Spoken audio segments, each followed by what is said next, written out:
Pagkalipas ng 60 taon tumataas ng 340% ang panganib mong magkamalubhang impeksyon.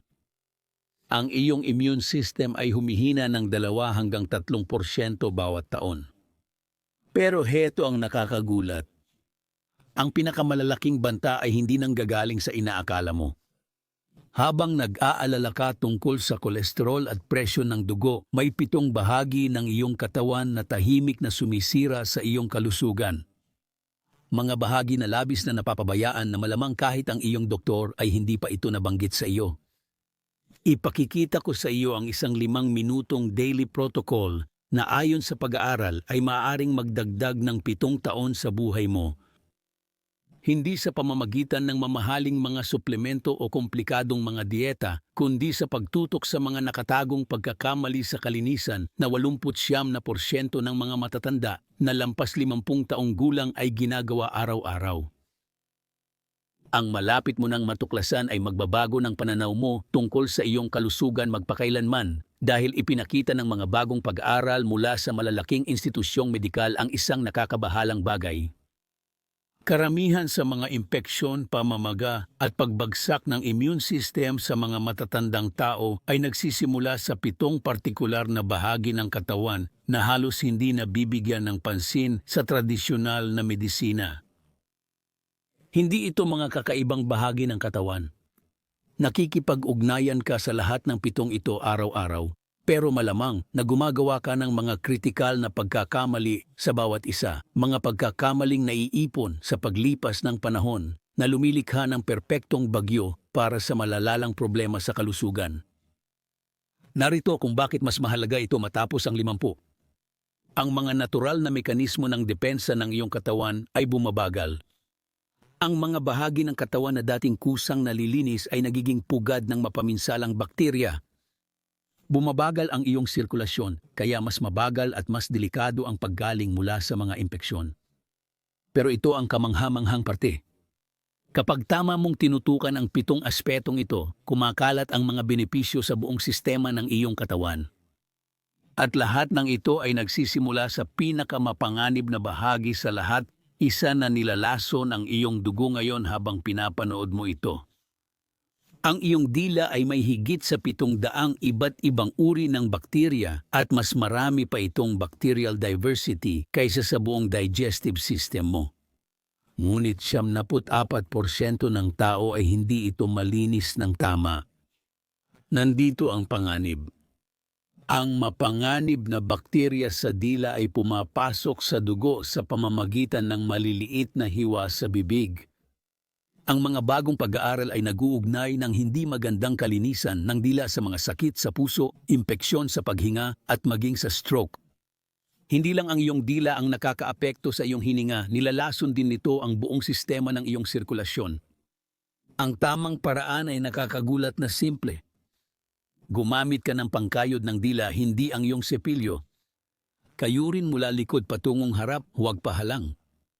3 banayad na kayod tapos banlawan gamit ang tubig na may asin. Gawin mo ito bago magsipilyo. Sa loob ng 48 oras mapapansin mong sumarap ang pagkain. Sa loob ng 2 linggo mawawala ang matinding bad breath. Pero ang totoong benepisyo? Tinatanggal mo ang libu-libong mapaminsalang bakterya bago pa sila makapasok sa iyong dugo. Mag-ingat sa mga babalang palatandaan tulad ng puti o dilaw na patong na mabilis bumabalik, patuloy na masamang hininga kahit nagsipilyo o pagkawala ng panlasa.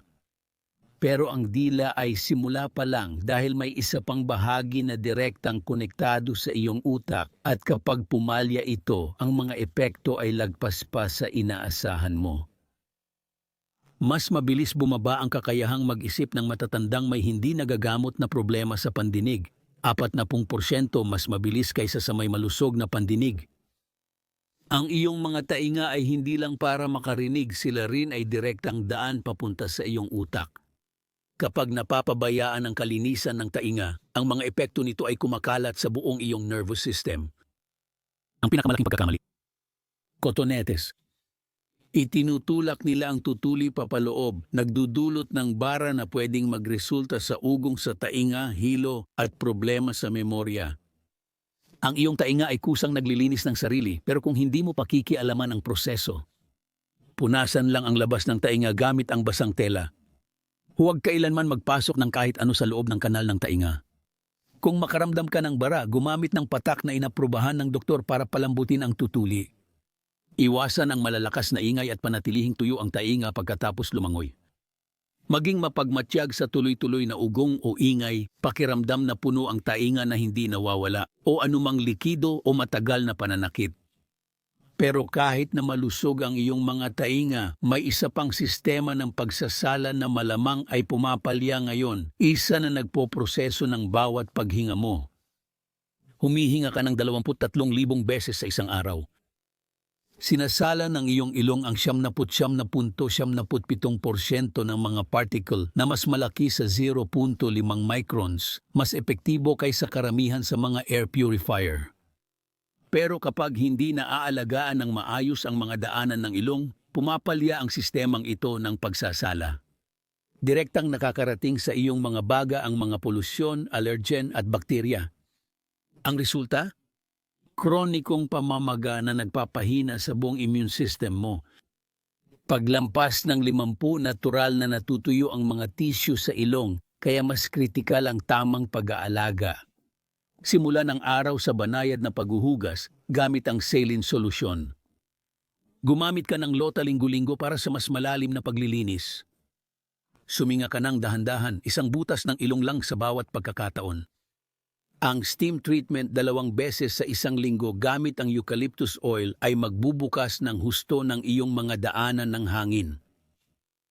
Mapapansin mo ang mas mahimbing na tulog sa 3 araw, mas mataas na enerhiya, mas kaunting impeksyon sa paghinga, at mas maayos na daloy ng oxygen sa utak. Pero habang nakatutok ka sa paghinga, may isang nakatagong bahagi sa iyong katawan na naglalaman ng mas maraming uri ng bakterya kaysa halos kahit anong ibang lugar. Ito ay nagdudulot ng pamamaga sa katawan na nagpapabilis ng pagtanda mo. Ang iyong pusod ay parang isang petri dish na halos hindi nililinis. Naglalaman ito ng mas maraming uri ng bakterya kaysa sa halos kahit anong bahagi ng iyong katawan. Hindi lang lokal na impeksyon ang panganib. Ang mga bakterya mula sa iyong pusod ay maaaring maglakbay sa pamamagitan ng iyong lymphatic system na nagdudulot ng sistemikong pamamaga na nag-aambag sa pagkapagod, pananakit ng kasukasuan at humihinang resistensya. Ang solusyon ay simple pero kritikal. Araw-araw linisin gamit tubig, alat at cotton bud. Pagkatapos patuyuin ng mabuti dahil ang kahalumigan ay nagdudulot ng paglago ng bakterya. Mag-ingat sa anumang kakaibang likido o amoy. Kung may piercing ka, linisin araw-araw ang paligid ng alahas.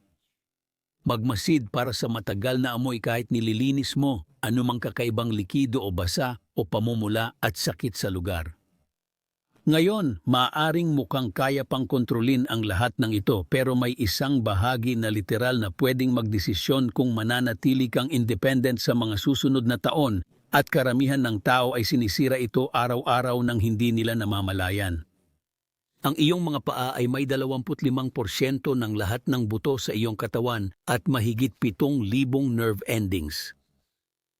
Sila rin ang pinakamalayo sa iyong puso kaya natural na mas mahina ang sirkulasyon dito. Ang hindi wastong paglilinis ng paa ay nagdudulot ng impeksyon at nakakaapekto sa sirkulasyon ng katawan. Ang nabawasang daloy ng dugo ay nakakaapekto sa balanse, nagpapataas ng panganib ng pagkadapa at maaaring senyales ng seryosong problema sa puso. Para sa mga higit 60 taong gulang ang problema sa paa, ang pangunahing sanhi ng pagkawala ng kakayahan sa paggalaw. Hugasan araw-araw ng maligamgam na tubig at mild na sabon. Pagkatapos patuyuin ng mabuti, lalo na sa pagitan ng mga daliri. Surin araw-araw kung may mga hiwa, pagbabago ng kulay o pamamaga. Maglagay ng moisturizer sa ibabaw at talampakan ng paa, huwag sa pagitan ng mga daliri. Gupitin ang kuko ng tuwid para maiwasan ang baluktot na kuko. Bantayan kung may malamig na mga daliri o paa, mga hiwa o sugat na matagal gumaling, pagbabago ng kulay ng balat, patuloy na pamamanhid o tusok-tusok o pamamaga na hindi nawawala. Pero ang mga paa mo ay pundasyon lang ng isang mas malaking sistema. At may isang bahagi na iniisip ng karamihan na kailangan lang ng deodorant. Pero sa totoo lang, ito ang pangunahing sentro ng detoxification ng iyong katawan. At kapag pumalya ito, naiipon ang mga lason sa buong sistema mo. Ang iyong mga kilikili ay may mahigit 20 lymph nodes. Bahagi ito ng pangunahing sistema ng detoxification ng iyong katawan. Kapag ang mga ito ay nababara ng bakterya, patay na selula at tira-tirang antiperspirant, bumababa ng husto ang kakayahan ng katawan mong alisin ang mga lason.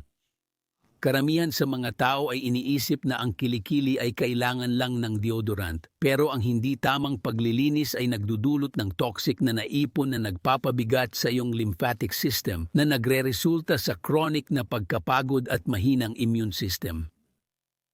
Gumamit ng maligamgam na tubig para buksan ang mga pores pagkatapos linisin gamit ang paikot na galaw tapos pataas at pababa. Gumamit ng banayad at walang amoy na sabon banlawan ng mabuti para matanggal lahat ng tira-tira at hayaang matuyo ng husto sa hangin bago maglagay ng kahit anong produkto. Mag-ingat sa madalas na iritasyon ng balat o mga pantal, patuloy na amoy ng katawan kahit gumagamit ng deodorant o mga namamaga o maselang bahagi sa ilalim ng mga braso. Pero may isang bahagi pa na kadalasan ay hindi pinapansin ng karamihan ng tao. Pero para itong pagkakaroon ng biological na sensor na maaaring magpaalala sa iyo tungkol sa mga seryosong problema sa kalusugan ilang buwan bago pa lumitaw ang mga sintomas sa ibang bahagi ng katawan. Ang mga kuko sa paa ay nagsisilbing biological sensor na nagpapakita ng lagay ng panloob na kalusugan. Madalas na lumilitaw ang mga pagbabago sa mga kuko ilang buwan bago mo mapansin ang mga sintomas sa ibang bahagi ng katawan. Habang tumatanda, natural na kumakapal at bumabagal ang pagtubo ng mga kuko. Pero may ilang pagbabago na senyales ng seryosong problema na nangangailangan ng agarang atensyon.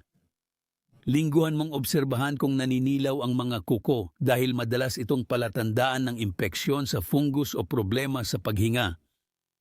Ang madidilim na guhit ay maaaring palatandaan ng trauma o minsan melanoma.